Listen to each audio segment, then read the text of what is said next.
Na minha opinião, sim, o Batman é disparadamente o maior herói do cinema. E assim, eu tenho motivos para acreditar nisso. Eu acho que ele é tão popular quanto o Homem-Aranha é atualmente, e ele é tão importante quanto o Superman foi no passado. E esses dois fatores principalmente faz com que o Batman seja bastante relevante no cenário de heróis da cultura pop. O Batman tem videogame, o Batman tem jogos, o Batman tem filmes em live action, o Batman tem filmes animados. As HQs do Batman são provavelmente essas HQs que mais furam a bolha. Acho que muita gente já ouviu falar de algumas HQs do Batman, muito porque as HQs dele acabam inspirando os filmes, e como ele tem muitos filmes, é normal que as pessoas reconheçam essas HQs. Por exemplo, o The Batman, filme de 2021, bebe muito da fonte de Batman Ano 1 e Batman Longo Dia das Bruxas. O filme Batman, o Cavaleiro das Trevas, apesar de ter esse nome Cavaleiro das Trevas, não segue o quadrinho Cavaleiro das Trevas, ele segue outros quadrinhos. E, por exemplo, o Coringa, que é o vilão mais famoso do Batman, ele tem o seu próprio filme. O filme do Coringa, apesar de não ter o Batman, segue muito a história do Piada Mortal, que talvez seja essa HQ mais reconhecida. Mas de todas as HQs do Batman, todas as histórias, tem uma que é revolucionária. E eu estou falando de Batman, o Cavaleiro das Trevas. HQ feita por Frank Miller, famosíssima, que teve uma adaptação, mas que não é essa adaptação que você está imaginando. Mas sem mais enrolação, deixe o like aí nesse vídeo e vamos começar. Bem, para começar esse vídeo, a gente precisa tirar o elefante branco do armário. Por quê? Batman, o Cavaleiro das Trevas, quadrinho, ele não tem nada a ver com o filme Batman, o Cavaleiro das Trevas de 2008 do Christopher Nolan.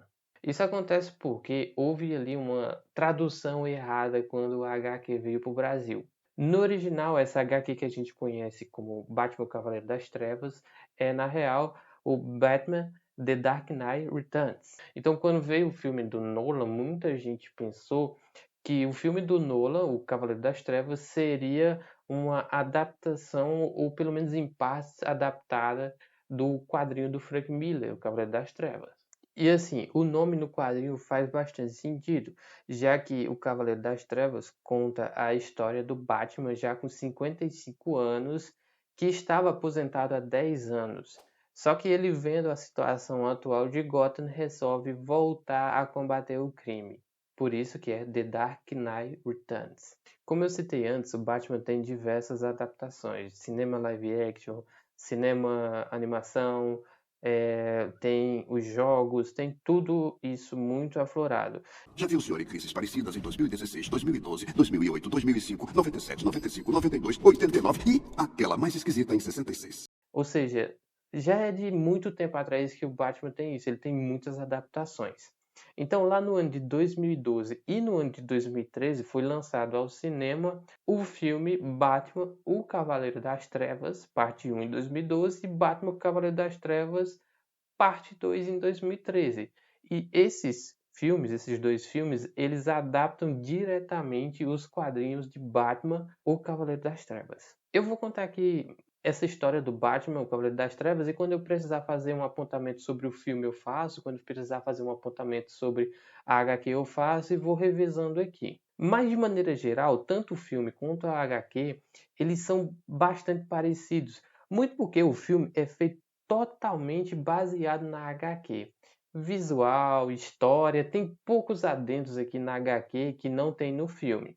De maneira geral, já posso falar aqui para vocês que a HQ ela é melhor, ela é mais completa do que o filme, muito porque a HQ ela é escrita de uma maneira que ela pode. Alguns acontecimentos não são tão lineares, mas como você está lendo, você está vendo as imagens ali, fazem sentido. Quando aquelas imagens passam por um filme, às vezes deixa entender que esse filme está sendo um pouco corrido, que é o que acontece aqui no filme do Batman, o Cavaleiro das Trevas.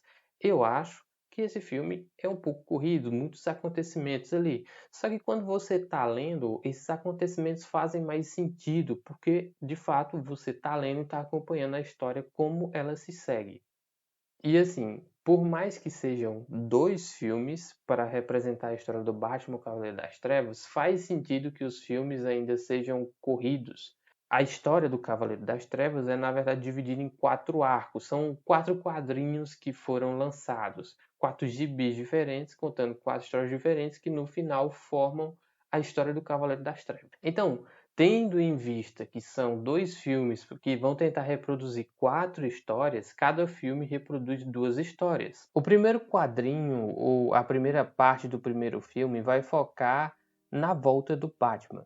Bruce Wayne, aposentado, Alfred bem mais velho, Gordon na última semana de trabalho e uma Gotham bem difícil de se viver. No passado, quem mandava ali no crime de Gotham era a máfia ou o Coringa, dependendo da época.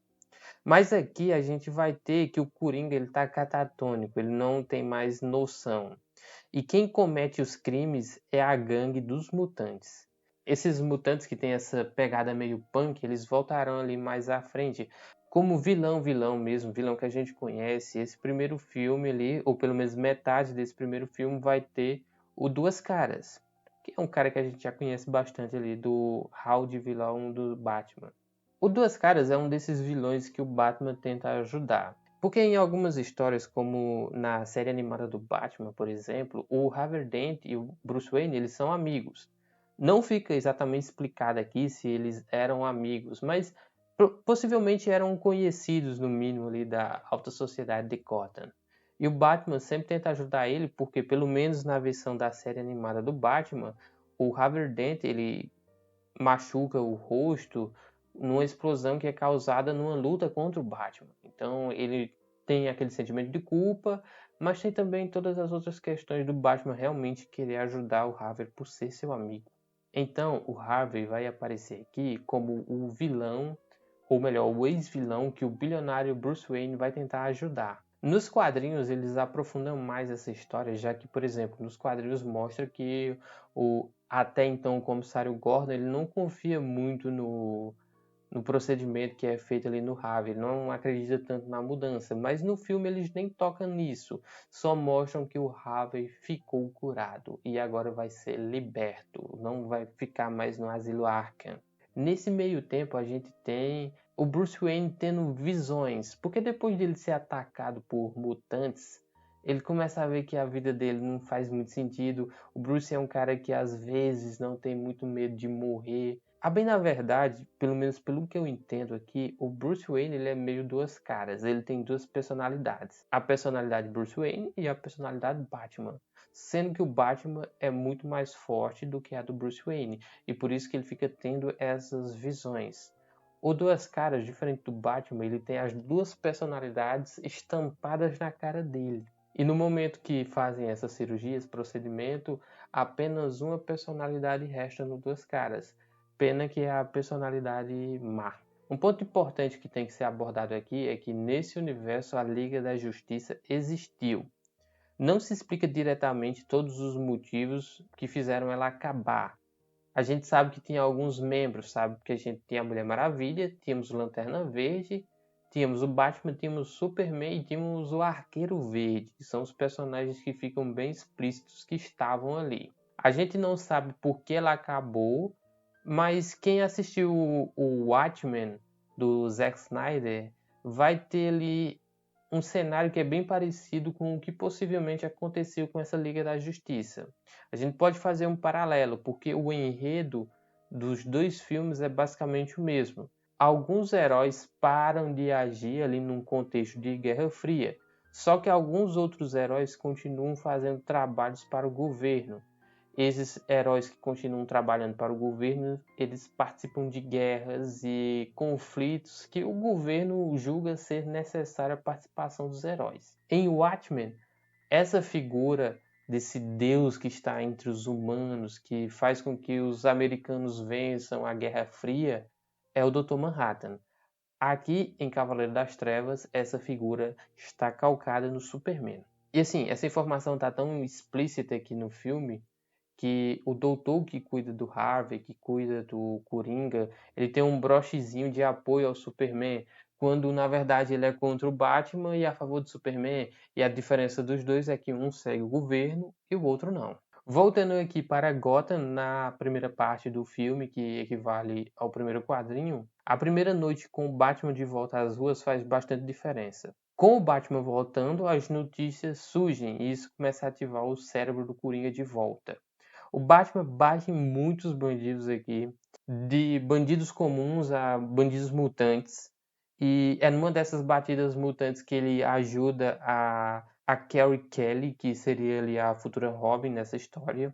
Uma das características desse Batman é que, possivelmente por ele estar mais velho, ele está muito sem paciência e ele também não é tão preciso quanto antes. Uma das principais características do Batman, jogos, filmes, desenho, é que o Batman ele é muito silencioso, ele sai sem fazer barulho, ele chega sem fazer barulho. Aqui isso não acontece, porque o Batman tá velho, ficou muito tempo sem agir e aqui ele tá fazendo barulho.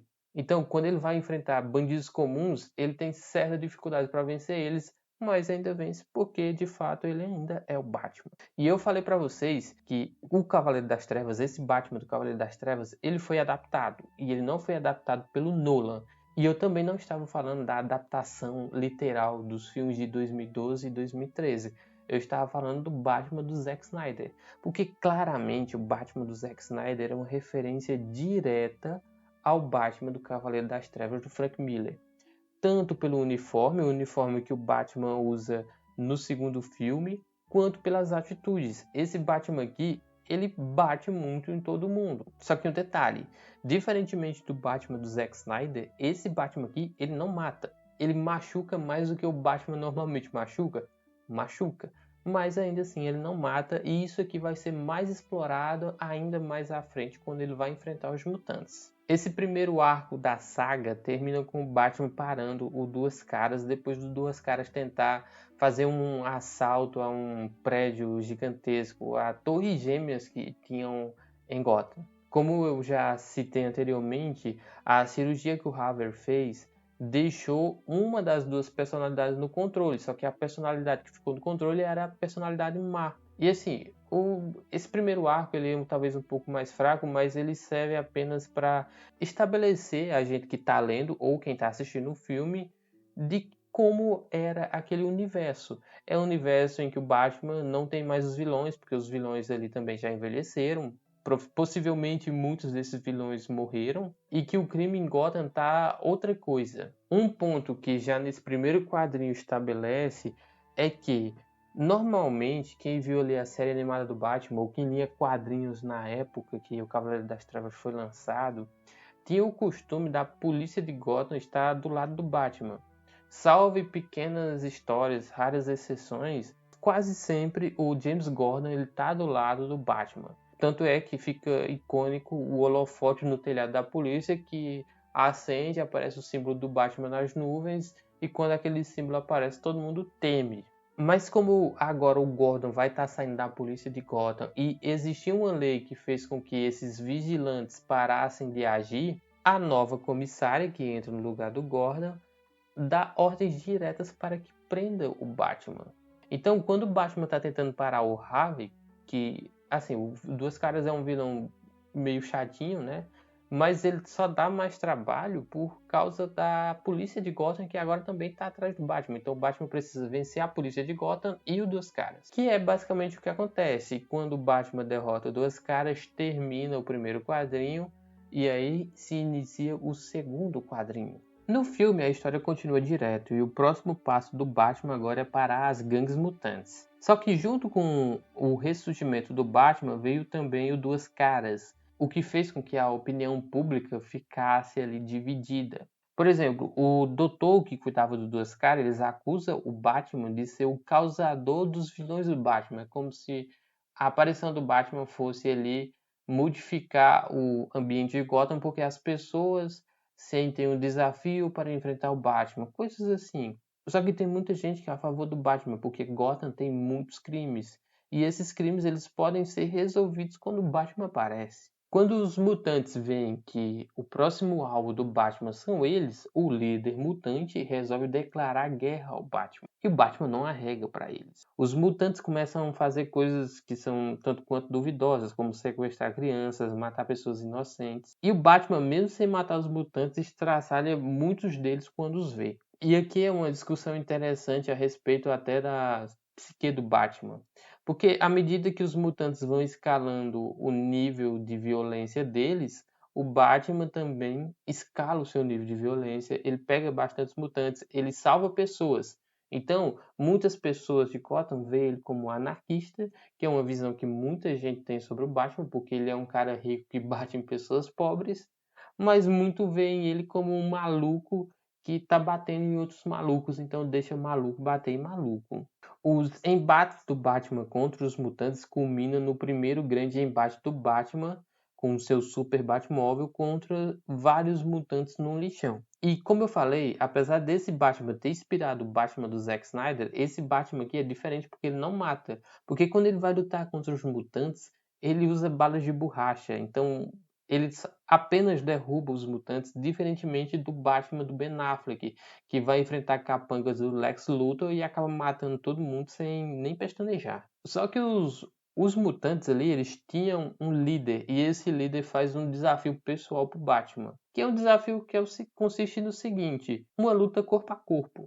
E o Batman aceita. Só que aparentemente ali naquele momento faltou um pouco de inteligência pro Batman. Fato esse que o próprio Batman confirma que faltou inteligência, porque o Batman de 55 anos foi lutar com um cara que estava no ápice do físico. E óbvio que essa é uma luta bem devastadora pro Batman. O líder mutante quebra o nariz. Isso é bem verdade. Se você vai ter uma luta e quebra o seu nariz, você não pode dizer que você saiu totalmente vencedor. Mas o Batman só sai vivo porque a Carrie aparece ali vestida de Robin e salva o velho Bruce Wayne. E nessa jogada toda, o líder mutante ainda acaba sendo preso junto com vários mutantes. Um pequeno adendo aqui no meio dessa história é preciso ser feito, porque com o Batman aparecendo tanto, o Batman derrotando os mutantes, vários debates do Batman na televisão, acaba que o Coringa, que estava ali catatônico, começa a recuperar a sua consciência, e à medida que ele começa a recuperar a sua consciência, ele começa a tramar o seu novo plano.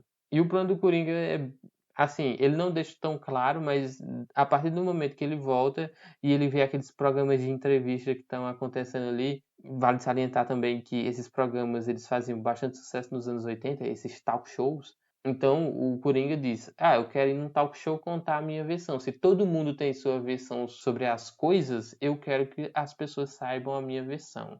Voltando aqui para a Batcaverna, tanto no filme quanto no quadrinho, eu tive a clara impressão que o Bruce, quando ele volta da luta contra o líder mutante todo quebrado, ele vai para um poço de Lázaro. Mas não fica tão claro, só fica claro que ele tira suas roupas, vai até um determinado lugar e volta quando volta tá mais ou menos bem. E depois que o Batman se recupera, mostrando que ele é o rei do preparo, ele tem um plano para derrotar o líder mutante. O Batman entende que essa gangue é como se fossem animais. E se você quer liderar um grupo de animais, você tem que derrotar o líder dele na frente dos outros. Porque aí todos os outros animais vão demonstrar respeito por você, irão te seguir. Então o Batman, com a ajuda do Gordon, que está nos seus últimos dias de trabalho, tramam para levar o líder mutante até uma região com bastante lama, e tramam também, nesse caso agora o Batman com a Robin, para levar os mutantes até essa região para verem essa luta, para eles comprovarem que o líder dele não é tão forte e o Batman virá o líder dele depois dessa luta, que é basicamente o que acontece. Como todo mundo sabe, o Batman com preparo é muito difícil de ser parado, e essa luta contra o líder mutante na lama, ela é conhecida, bastante conhecida principalmente por uma frase. Você não tá entendendo. Isso não é uma poça de lama. É uma mesa de operação. E eu sou o cirurgião. E aqui o Batman não só derrota o líder mutante, como mostra para ele que o Batman ainda é um dos maiores artistas marciais do mundo, porque ele demonstra muito conhecimento e controle de técnicas de luta. E quando o líder mutante é derrotado, termina aí o primeiro filme e o segundo quadrinho. O início do segundo filme, ele equivale ao terceiro quadrinho, que se chama A Caçada ao Morcego. O filme começa com o Batman se disfarçando de velho e batendo nos bandidos atrás das respostas sobre o Coringa. Porque o que acontece? O Coringa conseguiu convencer o médico dele a levá-lo num talk show e contar a sua história. Só que o Batman, já sabendo de tudo, até porque a notícia de levar o Coringa no talk show virou trend, né? Virou trend. Só que o Batman já sabia, porque, obviamente, se você. Imagina que você pega o maior maníaco do mundo e anuncia que você vai levar ele num programa ao vivo. Claro que isso aí vai virar notícia, porque tem que divulgar o programa. Então o Batman sabia que o Coringa ia no programa e, por consequência, sabia que ele ia aprontar. Só que aqui nesse início de filme a gente ainda tem requisitos do que aconteceu no final do segundo quadrinho, que é o fato de agora os mutantes estarem se chamando de filhos do Batman. Só que eles não seguiram totalmente o exemplo do Batman, porque eles se chamam filhos do Batman e continuam cometendo crime. O Batman então começa a chamar muita atenção, principalmente aí pelos filhos do Batman, ao ponto do governo norte-americano mandar o Superman ir falar com ele. Lembra que eu falei que o Superman é essa figura que trabalha agora para o governo. Só que o Batman deixa bem claro que não vai parar o que ele está fazendo e que em algum momento vai haver um confronto ali entre Batman e Superman. E esse confronto só não aconteceu antes, porque assim, veja, vai acontecer duas coisas concomitantes aqui nesse filme que seriam motivos suficientes para fazer com que o Superman agisse ali em Gotham e parasse tanto o Batman quanto o Coringa. Só que o Superman, ele é de fato um pau-mandado ali do governo. E quando os russos, ou no caso os soviéticos, tentam invadir a ilha de Corto Maltese, o Superman vai para o confronto. Então dá tempo de acontecer muitas coisas ali em Gotham. E essas coisas consistem no Coringa e no programa de TV e matar todo mundo, tal qual aconteceu no filme Coringa. O Coringa realmente faz isso, ele vai lá num talk show e mata o apresentador do talk show. Aqui o Coringa é um pouco mais sádico, porque ele mata mais gente aqui. Depois o Coringa vai atrás da Selina Kyle. Não mata ela, mas deixa ela bem estragadinha. E depois o Coringa acaba indo para um parque de diversões. E é nesse parque de diversões que acontece a batalha final entre Batman e Coringa. Finalmente eles vão se resolver. E como eu já falei antes, esse Batman aqui ele tá muito sem paciência. Porque ele chega para enfrentar o Coringa aqui nesse parque de diversão e ele já chega jogando 3 bumerangues no Coringa. Um no ombro, um no olho e outro no outro ombro. E aí o Coringa já fica meio... Cara, você tá maluco? E aqui vale um detalhe importante. Eu não sei se você é adepto de assistir as coisas dubladas ou legendadas, mas a dublagem aqui é a dublagem clássica. É a voz clássica do Coringa, a voz clássica do Batman. Maravilhoso. Mas será que você enlouqueceu? Cansei de brincar, Coringa. E esse confronto bastante brutal, o Coringa mata bastante gente que tá no túnel do amor, que aqui pra mim não faz sentido porque as pessoas estão vendo o alvoroço. Por que elas continuaram ali no túnel? Não faz sentido, mas elas continuaram e acabaram morrendo. E nesse confronto aqui, o Batman pega no pescoço do Coringa e torce ele. Só que eu não sou especialista em torcer pescoços, mas o Batman torceu o pescoço e ele não morreu, porque ele continuou falando, né? Porque geralmente o que a gente vê nos filmes? A pessoa torce o pescoço do outro, morte. Tal qual o Superman faz com o Zod lá em Man of Steel. Só que aqui o Coringa tem o pescoço torcido e continua falando, continua conversando com o Batman. Claro que antes do Coringa ter o pescoço torcido também, ele esfaqueou o Batman muitas vezes. E os dois ficam ali meio morre, mas não morre. Os dois, se deixasse, a verdade é, se deixasse, os dois morreriam ali. E o Coringa vai falando ali com o Batman, deixa entender que o próprio Coringa dá-se o golpe final virando o pescoço para o outro lado e morrendo. O Batman, que estava quase apagando devido aos golpes do Coringa, só não morre por causa da ajuda da Robin. Mas isso já é o início da última parte dos quadrinhos e da segunda parte do filme.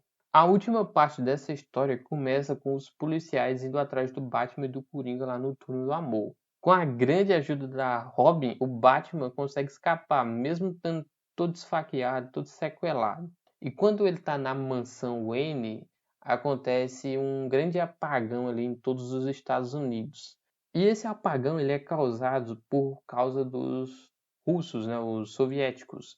Porque depois do confronto do Superman contra eles em Corto Maltese, os soviéticos resolvem jogar uma bomba nuclear nos Estados Unidos. O Superman consegue parar essa bomba nuclear, só que não muito. Essa bomba acaba indo para o céu, o Superman fica muito debilitado ali e cria-se uma nuvem de detritos ali no céu dos Estados Unidos, a ponto dos Estados Unidos ficar sem energia, porque a bomba causa um pulso eletromagnético, mas também sem a luz solar, o que prejudica ali também a recuperação do Superman, que ele vai mostrar depois que ele demorou ali uma semaninha para voltar a ficar pelo menos 50%. Mas o grande problema agora vai estar lá em Gotham, porque o Batman mesmo todo ferido, ele sabe que Gotham é um local muito perigoso, principalmente com os filhos do Batman fazendo o que estavam fazendo, né? Pegando pessoas, matando pessoas ainda e usando o nome do Batman em vão, né? Também tem essa questão. Sabendo que nenhum veículo funciona, o Batman pega a Robin, pega 2 cavalos, na verdade pega mais cavalos, e vai até onde o pessoal dos mutantes, ou no caso dos 6 mutantes ali, ficavam. E como o Batman tinha o respeito deles porque ele tinha derrotado o líder dos mutantes, ele resolve tomar a frente daquele grupo. E com aquele grupo ali, ele consegue parar os saqueamentos que estavam acontecendo ali em Gotham. Essa ação do Batman ela é tão favorável que ele faz com que a nova comissária, que até então estava atrás do Batman para prendê-lo, desista disso. E no final ali de uma semana, Gotham tinha sido a única cidade dos Estados Unidos que durante esse período sem luz tinha conseguido ficar de boa, sem saques, sem assaltos, sem mortes. Muito pelo trabalho do Batman, que é um vigilante, com o seu grupo de vigilantes. Só que aí a gente vai ter que reconectar com uma coisa que aparece lá no início do primeiro filme, ou do primeiro quadrinho, que é o fato de que existia uma lei que não podia ter vigilantes. E o governo dos Estados Unidos tinha o seu próprio super-herói. Então o governo ali estaria sendo mal visto se ele deixasse aquilo acontecer. E é nesse momento que o governo dos Estados Unidos bota o Batman para lutar contra o Superman.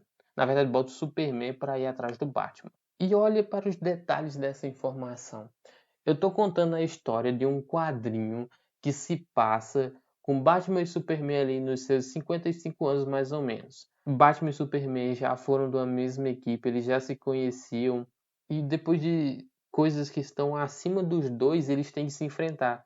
Diferentemente do que acontece ali no Batman vs Superman, que a gente tem um Batman que é um psicopata e a gente tem um Superman que não sorri, e os dois não têm bondade no coração e resolvem se enfrentar, e só param de se bater quando descobrem que as duas mães têm o mesmo nome.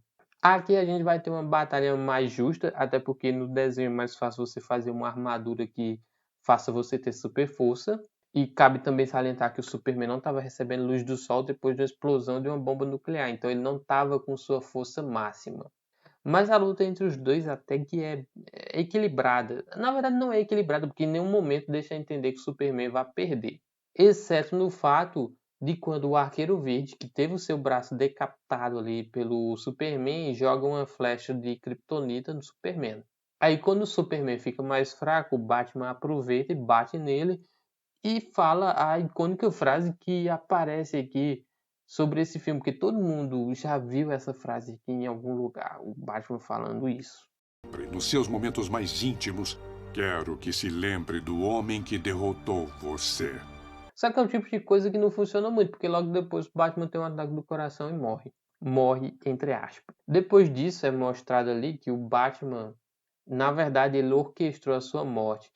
Agora, as pessoas podem achar normal, mas o Alfred morreu aqui, né? Porque o Batman ele explode a mansão Wayne, pede pro Alfred explodir a mansão Wayne, e depois que o Alfred explode a mansão Wayne, ele acaba morrendo. Eu não sei se o Alfred sabia que o Bruce não ia morrer, que ele ia forjar a sua morte, porque depois a gente vai ver lá que o Bruce, na verdade, ficou vivo para liderar os filhos do Batman, que eram os mutantes, juntos com o Oliver e a Robin. Num cômputo geral, eu devo dizer que Batman, o Cavaleiro das Trevas, é sensacional nos quadrinhos. Assim, como história em quadrinho, ela é perfeita. Ela exprime tudo o que é o Batman. Agora, se você pegar ali no filme, vai ter uma coisinha ou outra que não sei, não pega bem. Vai ter essa questão de ser um pouco corrido, porque de fato você transpor toda essa história ali em 2 horas e meia no máximo, e fica difícil de tentar mostrar tudo. Vai faltar uma coisinha ou outra ali. Agora, eu também não posso dizer que é ruim. Eu diria que o Batman, o Cavaleiro das Trevas, parte 1, parte 2, é um filme nota 7, uma animação nota 7. Ele não está entre as grandes animações de todos os tempos, mas também não é a pior coisa já feita. Muito longe disso. Ele é muito, muito bom. Agora, o quadrinho, o Cavaleiro das Trevas, ele é masterpiece. É uma coisa que eu recomendo fortemente que quem tá vendo isso aqui, leia. É maravilhoso. Mas deixe aí nos comentários o que você acha de Batman. O que você acha de Batman, o Cavaleiro das Trevas. O que você acha do Batman do Zack Snyder. Comenta aí qualquer coisa, o que você achou desse vídeo. Aproveita para deixar o seu like, se inscrever no canal e até a próxima.